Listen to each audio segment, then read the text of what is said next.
Hello everyone, Jessica here and welcome back to my channel. Today I'm using watercolors and the Concord 9th Grateful for Everything stamp set.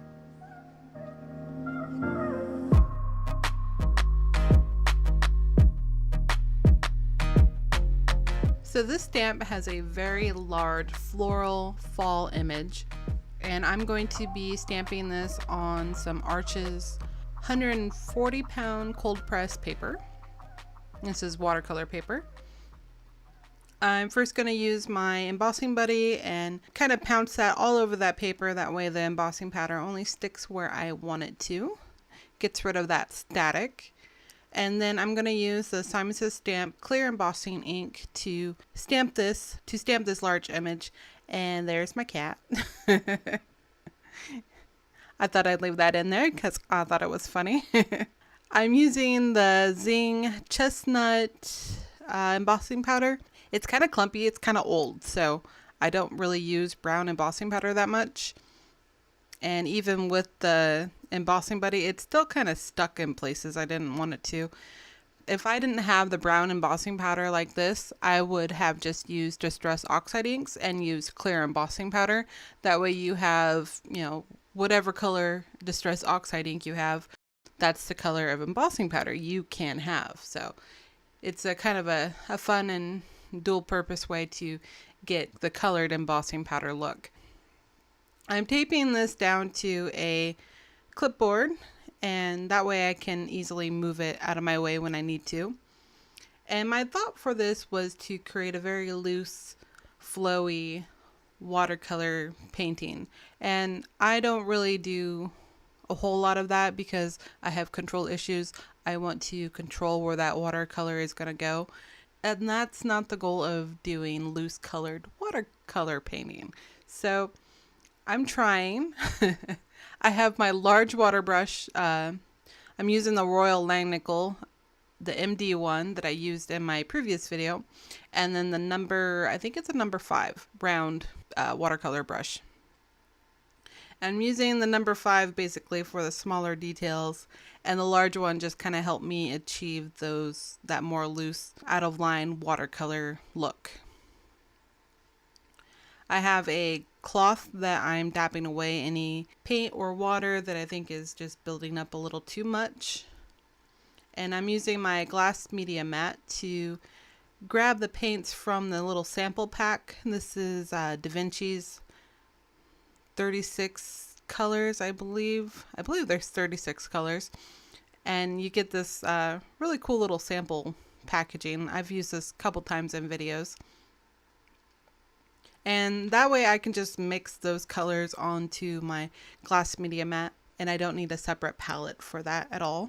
So after trying to create a loose watercolor painting and then adding in those details with the smaller brush and letting it dry, I'm also going to cut it.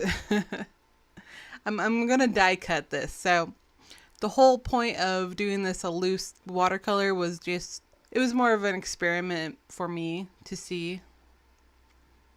And I did like the way it looked, so it's something that I can always go back to. But I let that dry, and then I used the coordinating die to cut it out. And now I'm going to use the Simon Says Stamp Mod Stripe Stencil and Antique Linen Distress Oxide, and I'm sponging that onto Simon Says Stamp's dark chocolate cardstock. And I kind of moved the stencil a bit so it looks a little wonky, but it's going to be covered in vellum anyways, so you're not going to really see that. Oops, there. I'm using Paper Tray Inks vellum cardstock, and I cut it in half. So this is a standard 8.5 by 11 sheet of vellum, and then I cut it lengthwise. So now it's 4.25 by 11 inches, and then I'm going to score it at the 5.5 mark. So I used the coordinating die. I'm calling this like a stitched cross hatch die, but it cuts out these little X's or T's or crosses and just adds a little more detail. I'm using the Grateful for You die that came with the Grateful for Everything die set. And I'm going to use the Simon Says Stamp Blue Violet cardstock, which is a very pretty bright blue. I love this color for fall and winter. It just adds that extra punch of color. And then I'm going to trim off the For You of that die. That way it just says Grateful. And then I can use the more of a typewriter font that says For You, and I stamp that with antique linen onto dark chocolate cardstock. I'm going to use the multimedia matte glue to adhere that floral image to the top part of the vellum card base. And then I'm going to add glue to the inside behind that floral image. And that's how I'm going to glue down that stenciled background. That way you won't see the back except for the edges. I'm also going to use the multimedia matte glue to add the Grateful die cut to that top right hand corner. And then I'm going to cut down that strip that says For You and tuck it right underneath those little loops of the F and the L. And then I can glue those back down. And using my tweezers really helps to not tear those at all. So I'm going to use the same Simon Says Stamp stitched rectangle die to cut down a piece of paper tray ink vintage cream cardstock. That'll be glued to the inside.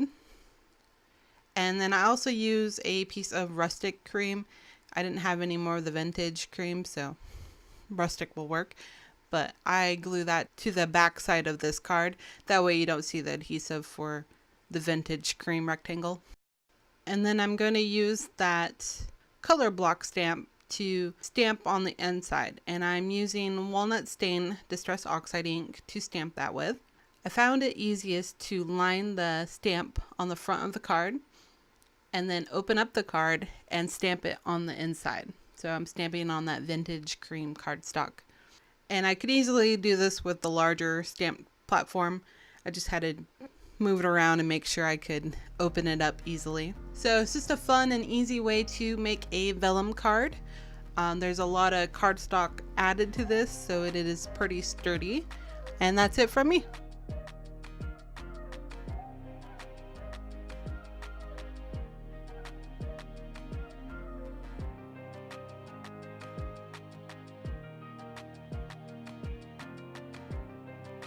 I hope you enjoyed today's video.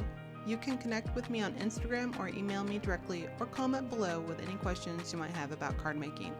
All the products I used today are linked on my blog. Thank you so much for watching. Please subscribe to see the latest videos from me. I appreciate you, and I will see you in the next one. Bye! Meh, meh.